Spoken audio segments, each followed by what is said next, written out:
Welcome to the lower finals of the men's Mlbb tournament here at Norsu Intramurals. So, let's get ready for an intense and action-packed match between two powerhouse teams, the Cast Griffins and the fearless CIT Warriors. One match, one shot to rise low, as this is the ticket to grand finals for the Cast Griffins. No?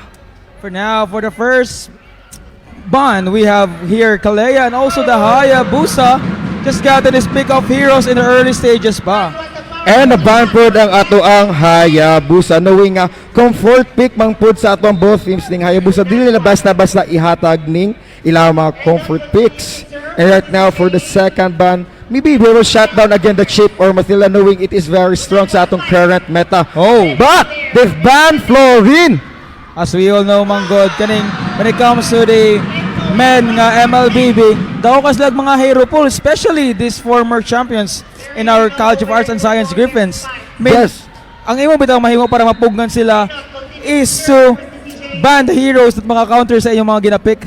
Yeah, bound heroes ang ilang mga pick.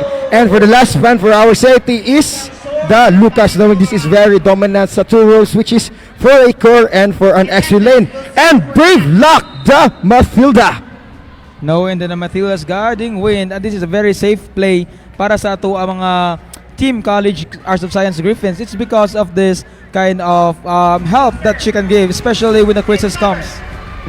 And they will be countered by the picks of Kimi and Gatot Kacha, knowing very annoying man good ang AUG sa atong Gatot Kacha. It can easily respo anywhere sa ato ang mapa. Daling makuha ka sa mapa as they will now pick another hero, which is the Gatot Kacha and Gikona Bulitadashi, and securing that Irithel. Yes, Irithel, knowing wala namang gui mana cost ang ato ang Irithel run, and with this innate ability nga, it can free hit well doing salve movement. This is a very strong composition comboed with this Joy and Mathilda combo. It is a danger for our CIT team, knowing it complement itself very well. I think the CIT here must pick heroes with big dragon shows, but that's it. I thought they're gonna pick Fredrin, but look at that. That's a YSS by Mai. That was a very bold pick coming sa itong CIT, YSS as for the third pick, knowing we still have the second phase pa sa itong picking. Pwede pa sila makakuha o pang counter for that core, but right now for the second phase sa atong banning, ato ang CIT Warriors will ban this Badang. Badang was banned. Yes, Badang is banned, knowing it can easily anong sila pa iniban sa Badang nung whereas muni ang maka easily disrupt sa ato ang Joy, no? Pero let's see lang, maybe kani magong Gatot Catcher will go for an XP roll. And for the last ban sa ato ang Cast Griffins, that will be the Chip with his shortcut. Chip, knowing the fact that nanay roam ang ato ang mga Griffins, it's time for them to ban the roam side sa ato mga Golden Eagles. And because of that, the answer that they can give is this Chip. Yeah, and for the fourth pick, that will be the Khalid, knowing kaning Khalid magud, it can cut very fast, and with this raging sandstorm, dali kayo siya makaato sa ato ang backlines. But they are ato ang Cast Given showing a marksman, which is si Popol and Kupa, but they pick instead ang ato ang Phobius. And for their last pick, Eve. Gipili na sila itong mga Talong brothers. We have Phobius here and also Eve. The kind of real manipulation that they can give, and also this Infernal Pursuit can surely minimize the mobility of our heroes. Alright, and now for their last ban, their last composition, that will be Moskov, knowing that this Moskov can control the map, knowing this his ultimate can teleport basta na siya maigo ani nga skill. Alright, so once again, this is the first game of our lower finals, Cast Griffins versus CIT Warriors. So we have our players here, Mathilda, Brave, Phobius, Roll, Mix, Eve, Tadashi, Irthel, and Kit Joy. Also Mai with Yi Sun Shin. Zeus using that Moskov And Whoosh having that Khalid. So that Lloyd just using Kimi, and now the last hero is Gatot Kacha. We're expecting no sa ato ang composition sa ato ang cast Griffins. Dali ra kay ni sila maka-rotate knowing nga kani si Joy with his skills. So dali ra kay siya maka-dash. And to be supported by Mathilda, I think we will see early ambushes sa ato ang Land of Dawn. You just open the early stages. As you can see here, I think I'm on the side bitaw anipod sa ato ang mga team Griffins. It's because of this Mathilda kay siya murag bitaw he's the salt para sa ilahang timpla nga team composition. And as we can see no, ang ato din Khalid is napunta sa ato ang roam position and just giving vision sa iyang teammates para aware sila sa rotation sa ato ang kalaban. With this roam position nga Khalid no, it can help very fast sa clearing sa waves to help assist. But right now si Brave natagaan sa ato ang Kimi and si Rush plays not enough knowing nga napay flicker si Brave, so very early na burn ng ato ang flicker there, but still grabe no sa ato ang top makita tag murag kuan long kanang lane to nilang they're just doing their job. And there our hero sa ato ang mapa is just securing their level 4 para na sila advantage sa pag kuha sa ato ang first objective which is the turtle. Grabe ang hail dito ni Lloyd sa iyang tingog sa iyang guiding wind. Because of that he can just save his life safely. Yeah, and dito na secure lang po sa YSS ang ato ang green jungles ato. And now sa ato ang si Kit. No, murag dili ra po siya musulod as trying to reserve his skills for our upcoming turtle will spawn at 10 seconds. And Kit now here is already level 4 as 5 seconds silang mabuhay ang atong turtle. Now ato ang turtles has officially started and ato ang mga heroes are just getting their position and at si Ro wala pa siya nakakuha sa iyahang level 4 no. And si Kimi just trying to check our turtle and napoke siya dito di Ro and murag dili na makakontest ang ato ang CIT Warriors. And because of that our turtle there was secured successfully by Kit. Yes, successfully secured by Kit. Kuan man good kanang wala man gud naka-position po dato ang players coming sa ato ang Warriors. That's why they choose not to contest lang. Ulahin na naka-ultimate si YSS to reveal their positions.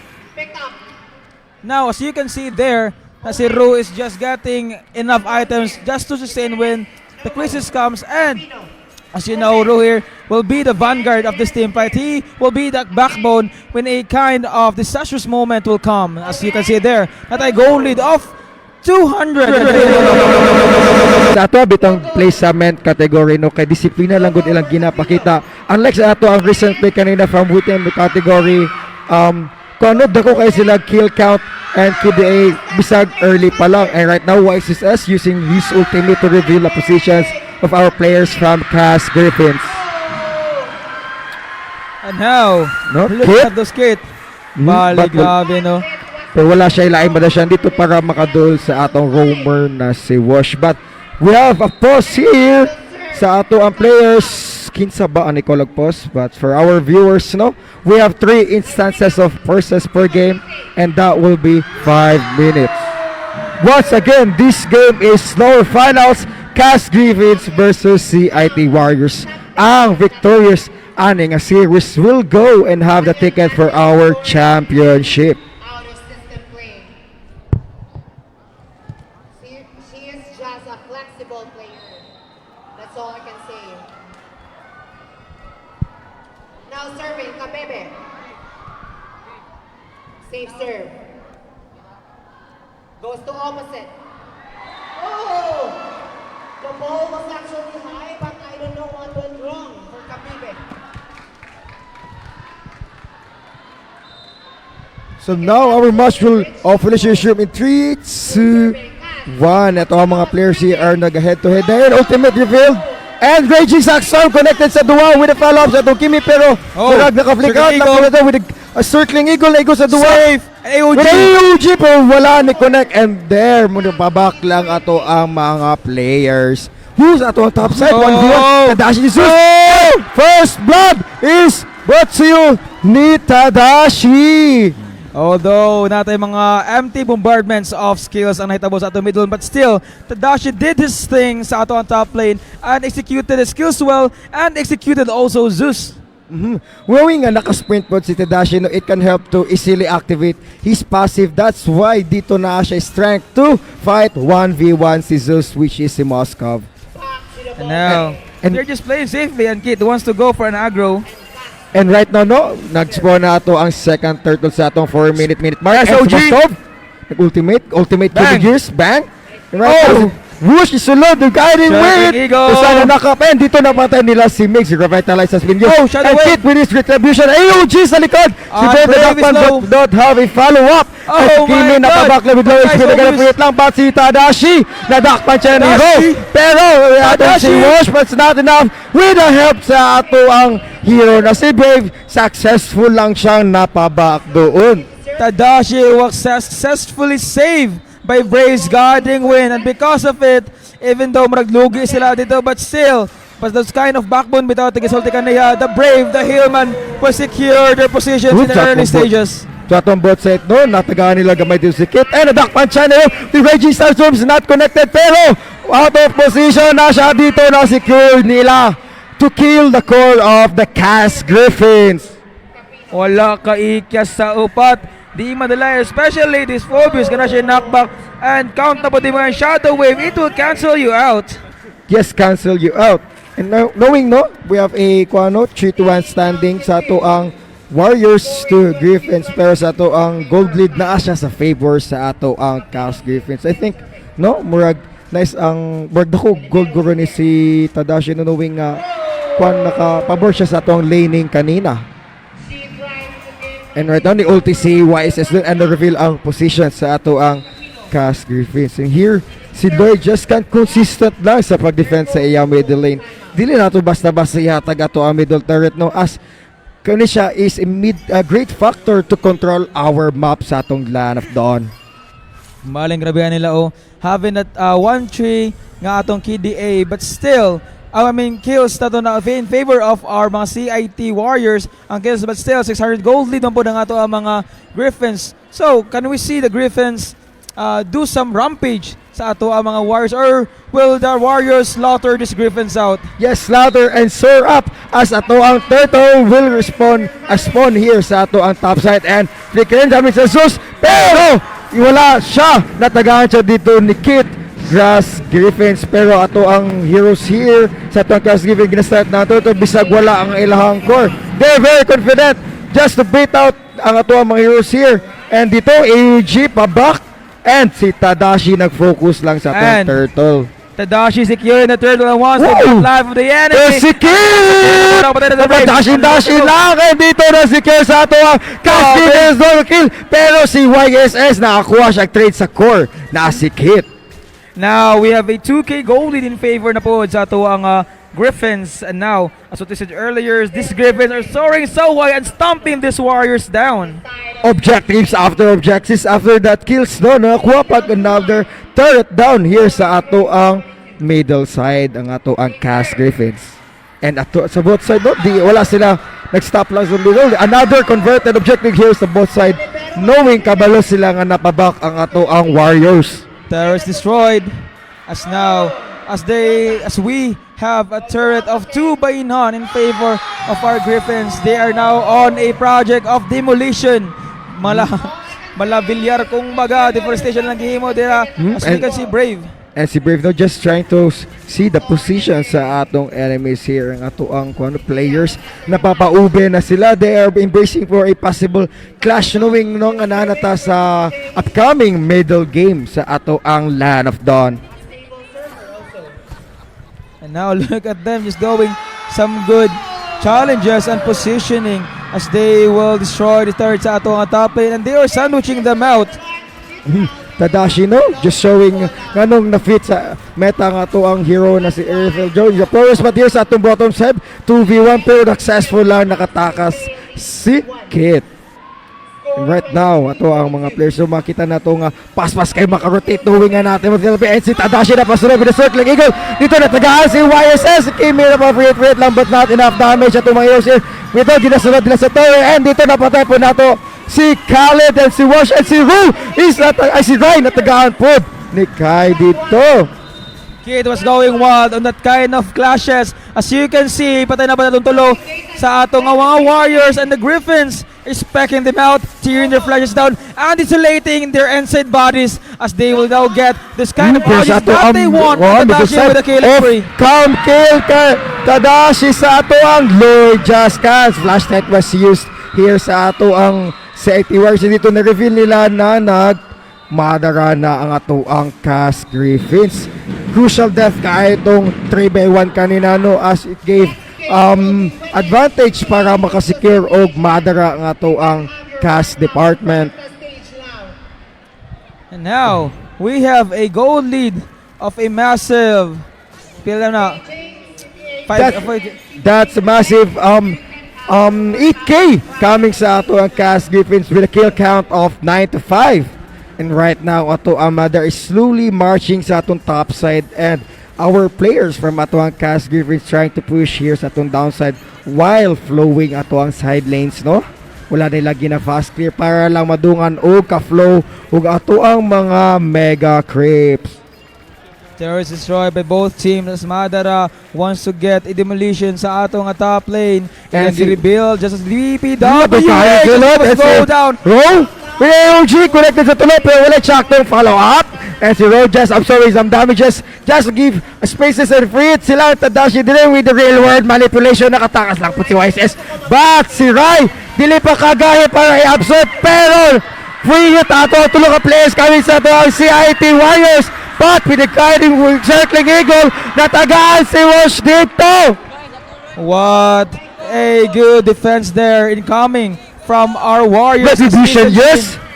Wants to go in with a kind of aggressiveness, but still Brave here with that guiding wind wants to guide his team is out in that kind of disastrous moment.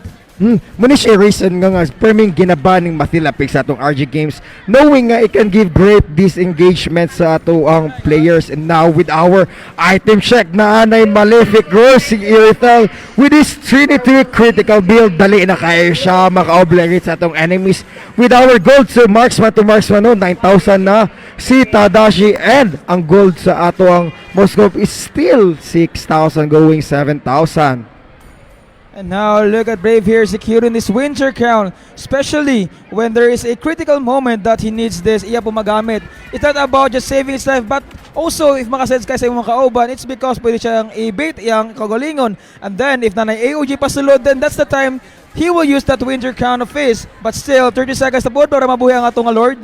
Yes, I agree sa imong gingon dito, no, knowing ulti-dependent bitaw ni si Wash o si Rai, this item of Brave is winter crown is gonna be useful basta magamit lang is a rightful moment.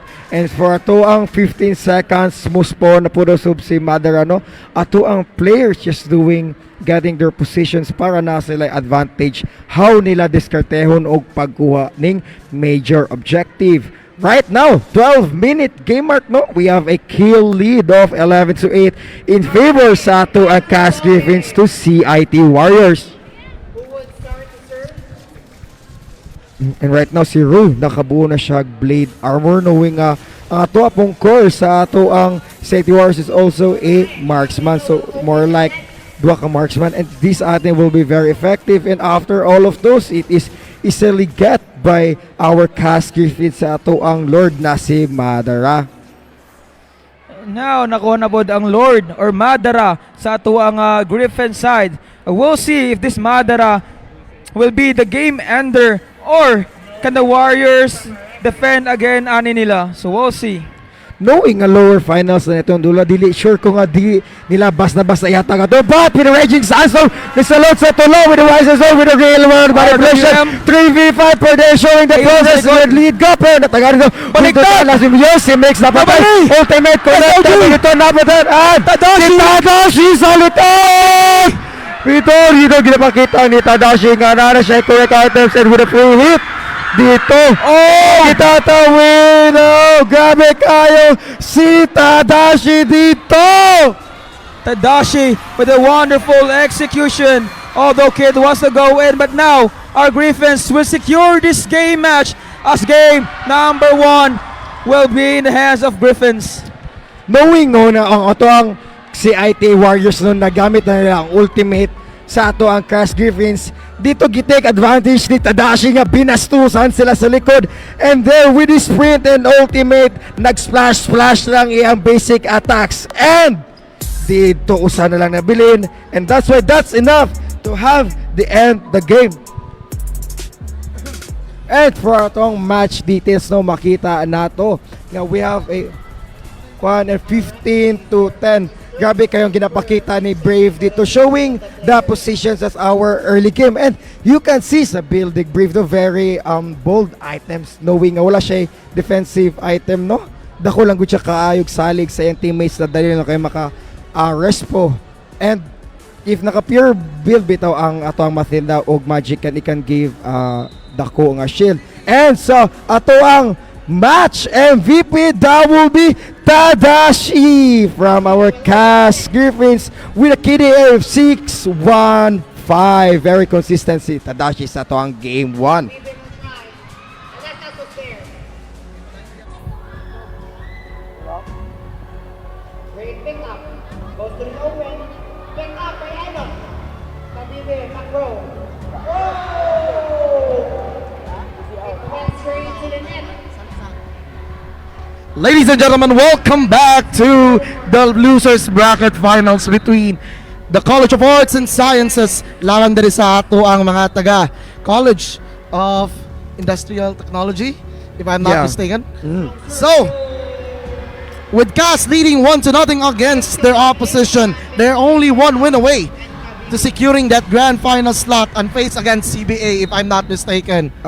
Yes. So CBA is waiting in the grand finals, which is gonna be a best of 5, and marabakita na nato dari ang duha ka bands para sa ato ang duha ka teams, which is gonna be the Matilda Kalaya and Chip o gatong Hayabusa. So immediately para sa ato mga taga CIT, nadayon sila Florin nga pwede nilang i-pick up.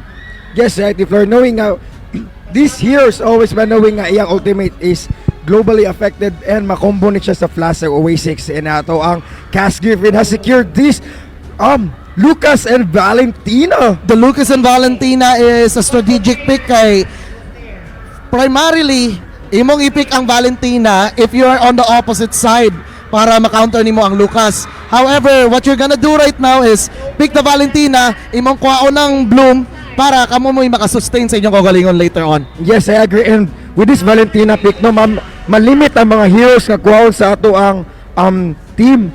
Say knowing dili sila pasagad og kuhag ultimate nga ma-counter na po gamit nila, but they still pick the Faramis, which is this is a great ultimate coverage for our Valentina. Alright, the Faramis and of course the Yuzong is a typical combo, specifically in Season 13 of Mobile Legends Philippines na meta, but apparently it fell down because of the nerfs that did happen towards the Yuzong. However, in the upcoming patch, na siya yung mga changes because of the meta shift that will be happening. And right now, it seems like confident ang atong mga CIT to have the Yuzong and the Paramis later on as they are gonna be facing against the Suyo of Kit. Yes, and knowing nga naka-floor ni Faramis ni sila, no, I think they will be funneling a core guru or a marksman. But for our second face sa ato ang banin, Dave Ban, Fredly, knowing nga existence aning Florin o Faramis. The existence of the Suyu would surely disrupt whatever the plans of the Florin is. Kani, reminiscent ni siya o kanang katong sa blacklist nga lineup gani nga instead nga Estes o Faramis, the Florin o Faramis sila kay para na sila pang sustain when it comes to the team fighting. However, ang pinaka-problem lang gud ani is heavy burst damage man gud ang nasa lineup sa ato mga taga College of Arts and Sciences, which is gonna negate the healing effects later on. Later on, and right now Tadashi has picked this Harith, and yeah, knowing kanin bitong Faramis nga combo kay mag-ultimate na syempre mag-ubi na sila as kanin bitong first skill pong Harith is very sakit, knowing dili lang ang basic attack ang ma-enhance sa magic build ni Harith, also his first skill. Sa tinudanay lang ang basic attack o ang enhanced attack gikan sa atong Harith would specifically damage the healing potential of the CIT's lineup. However, ang ilang mapong i-pick is to sustain maybe in the later game ilang strategy ani is 4 protect 1. Ilang hayaan si Zeus nga makakuha og saktong laning, and then Yes. ilang matagaan og saktong priority later on. And for the last diri sa Pikas, Kufra man po nilang ipili. Kuha I think they want pick-off place nga kaya po makipagsabayan sa atuang clashes, and this Kufra pick is a debut sa atuang Norsu Intramurals 2024-2025. So ladies and gentlemen, this is game number 2 between CIT Warriors laban diri sa atuang mga taga-Cas Griffins, and if Cas wins, they will book themselves a ticket in the grand finals, which is gonna be a best of 5 against the CBA Golden Eagles. And right now, we are gonna be headed towards that Hidden Leaf Village, ladies and gentlemen, as we head on and watch what is gonna be unfolding in this match. So right now, murag mao gani ang situation nato. CIT will be on the red side. Meanwhile, ang ato mga Cas will be starting on, or maybe CIT will be on blue and Cas will be on the red side to start things off in this game number 2. I'm sure nga ato ang kuhan bitaw si ITT will go all out knowing this is the lower finals and one ticket na lang ni sa ato ang grand finals. Dili sila basta-basta musugot nga masweep sila ani nga dula. Dili jud siguro musugot ang ato mga taga CIT nga masweep sila ani, especially now nga murag maghimong aggressive ang approach ni Rai, knowing that the tail whip and the Dragon's passive gikan sa iya, or the cha energy that he will be gaining, especially when hitting the opponents multiple times, medyo sakit-sakit na towards ni Ro. Yes, inaro sa bottom side no. Ato ang Kufra just trying to mirror kanina ang rotation sa ato ang Alpha, but we have a pause coming Alright. sa ato ang players. Timeout has been requested by one of these teams, and right now, murag kaning ang timeout, tactical timeout radyo to calm down those nerves, kay you have the crowd cheering, you have the game in the line, and of course a chance to proclaim yourselves as champions if madaog ninyo ni, and you'll be heading towards that grand finals. Yes, but if ever manggali mapildi mo aning lower finals, you still have an award as secured na mo sa third placer. But right now, back to our game as our game has resumed. Here sa ato ang bottom side, nagka-skirmishes na ito ang si Harry at si Moskov. Meanwhile, at the bottom eight, there was nothing Alpha. but it will be Tadashi that will fall down for the first blood. Immediately, the aggression being shown here by the CIT Red Warriors, that it seems like they are on for a game number 3. Dili enough ang Purify para ma-escape si Tadashi dito. Knowing it was a 3v1, but sa itong top side, they want to get a trade. But naka-heal lang si Rai with his passive. That's the beautiful thing about having the Yuzong kay cha energy that will heal you up. And later on, kaning lineup mangod sa atuang mga taga CIT is all sustained. Murag mo transition na ning atuang Alpha into let's say a utility jungler later on, kay lagi it's all about the initiation with the Spear of Alpha. Para if maigo na niya, that is already an important moment para sa atong mga taga CIT Red Warriors. Yes, and kaya bito si Alpha, no, if mugamit siya Spear of Alpha, dili ni siya mahadlok mo silod, knowing they have this Faramis and Florin. But right now, sa ato ang Turtle Pit, it will be secured by Kit himself. No longer a contest, kay lagi gitagaan nilag space dere ang Suyo no Kit, which is really potent, especially if maka-dash out siya and maka 1-2 combo with the Soul Sever and Blade Surge. That is already dangerous. And right now, ipakita ni mo dere sa atong top lane, gabukbukan na gapon dere si Ro and si Rai. That double R matchup in the top side. Meanwhile, Zeus and Tadashi, pero ang surprising factor dere kay naman si Brave. Great, the Spear of Alpha. Oh, pero that will be a Tada's warranty, revenge. as if they will try to dash in, and Tadashi will not run out of dashes because of that Zaman Force. Dili enough So reset pa, lang. Yes, dili enough pa si reduction ni Tadashi para mabakinaan patayag unlead dashes. Oh! But Gikan dito kay Kit was able to take down that Florin Gikan kay Whoosh. And right now, Lloyd just can't. Is measuring up against Kit, but how will he be able to beat that Suyo later on nga? Watch in, watch out ramang pugunay ang himuon. Yes, pero sa ito ang bottom side doon, nakatgan nila si Moskov dito. Pero naapod si Kwan and the ultimate connected kay Zeus. Pero it's not enough to secure a kill dito kay Brave. So ni kalma na nga mga tong mga butang-butang, but because of those earlier objectives nga na-secure ni Kit. I think they have the lead right now. If I'm not mistaken, it's around 1.6 gold lead para diri sa atong mga taga Green Griffins or sa atong mga Griffins rather. And if they are gonna be able to protect and snowball and allow the Harit to unlock his potential by unlocking his Trinity items later on, medyo lisod na kayo na silang i-take down kay only dashes naman, especially if nakazaman force. And right now, si Valentina na-secure na niya ang iyang talisman. And since gamay na siya si reduction, no, makapagusto na siya always og copy og ultimate. And see who from connected with Towers and Rush connected kay Wash will be the first one, will be the first casualty of that team fight. Medyo late radyo kayo ang ilang pag-activate sa ilang NetherRealm, and it was a casualty para diri sa ato mga Maroon Warriors, as it seems like a second turtle is already secured para diri kay Kit. And ladies and gentlemen, if you just tuned in, nilobo na ang kalamangan sa ato mga Griffins. Yes, and dito another conversion of objectives. Dito nakakuha si Kit og turret down sa itong both side. And clearly now with this 5-minute game mark, no, nga nanatay gold swing. With this gold lead of 3K, I think ato ang Cast Griffin is more confident sa ato ang clashes.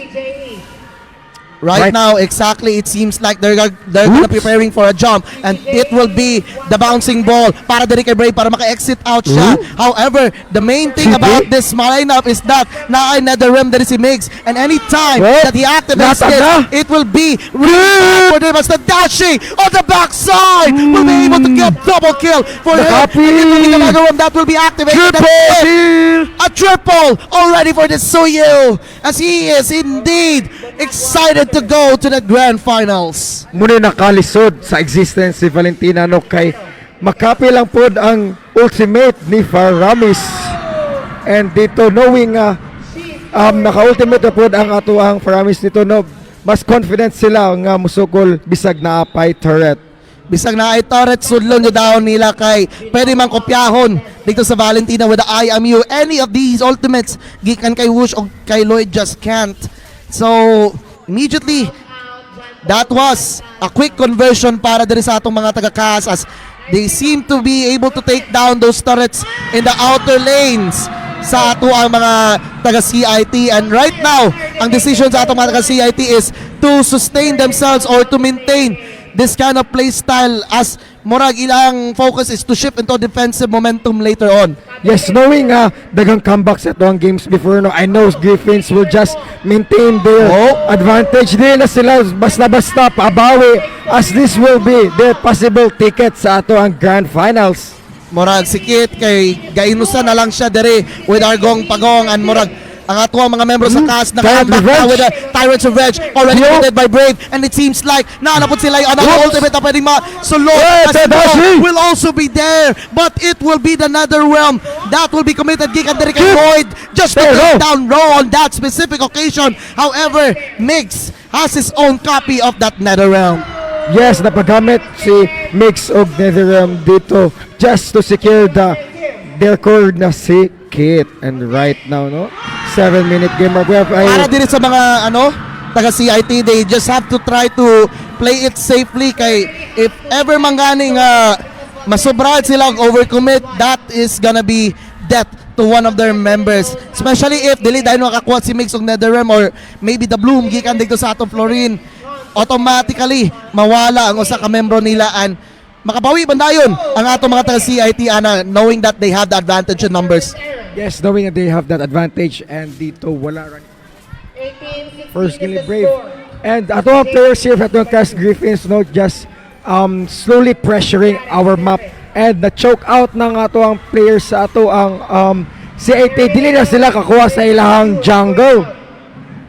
The limitations right now for CIT is quite absurd, as they are seeing themselves only being able to defend in their own base, and it seems like they're gonna be starting to wonder how they are gonna be able to get out of this situation, specifically right now that there will be a play that was committed. Oh no! The will also be there! So be able to stop them from getting that one. However, able to back down on the side, pero tuwa na si Kit being chased around. He'll be able to escape from this one. No! That will be 3 down and 3 pod para dire sa ato ang mga taga-cast. Pero dito wala pa nahuman na to as Biggs try to get that mid-range Tadashi na pa ultimate siya. Tadashi showing mas sa kaya Howie. That sets to the tune of the music as he was able to take down that Alpha without any kind of hesitation at all. Bahalag nanay turret kagaigo niya. Bahala nag-unsa pang kondisyon will be stuck against him. Iyarang gisayawan dito ang Alpha. Knowing it's still 9 minutes ato ang game no nga gamay pang death timers sa ato ang players, that's why nang abuhi ra po dayon ang ato ang players coming from our C8, but ato ang mother has been spawned na and si Rai just trying to scout out our players from ato ang C8 Griffins, and they are being wary knowing nga namang goy kufra di sila pasagad. Murag ilang formation dire is to try to make sure nga sikit jud ang makauna og kuha sa Madara, because the situation para sa ato mga taga CIT kay bangag na ang sa tunga nila, and whatever kind of band-aid solution they are gonna be committing medyo lisod jud kay na, specifically right now nga kaning Madara nato mubangka ra ni anytime anywhere given the opportunity. And ato ang Madara is slowly marching here sa ato ang middle side. Is this the end ba? And makakuha na ba og championship ticket ng ato ang Cast Griffins, or this could be the end of everything para dire sa ato mga taga Maroon Warriors, as it seems like ang ato mga taga College of Arts and Sciences will be starting Cancelled. things off. However, naa sila Black Dragon form nga kinalang ato bangon, naglupad-lupad na ang wati dire para sa ato mga taga CIT. However, naa pa unleash the beast para dire kay Ro, and they will not be able to start anything out of that. Gakalas-kalas sila og mga ultimates, pero they have to be careful. Kay Brian jumps into the backside. Pirates Revenge is not gonna be enough, and they will try to dance to the tune. Wala na sila baka sinabot dito. Grab that double kill right now. Linaw na para dire sa ato mga taga-cast as they have another thick wave coming dire sa atong top lane. dito Tuwa na po si Tadashi with a summon force. not connected. All of that. Let him cook, ladies and gentlemen. Tower lock na Seems ba? like ato mga taga-cast will be locked Double into kill. the tower. And it will be the Cast Griffins into the grand finals. What a sweep coming sa ato ang Cast Griffins. Dito wala na maximize sa ato ang C8 ilang line up with us Paramis and Florin, and sa ato ang match details we can see nga nagdominant good ang ato ang players coming sa ato ang Cast Griffins. Once again, congrats Cast Griffins, you are going to Intramurals Mlbb category championship, and right now we can see na nga na 2-0 ang ato ang standing and na sweep ang ato ang CIT dito.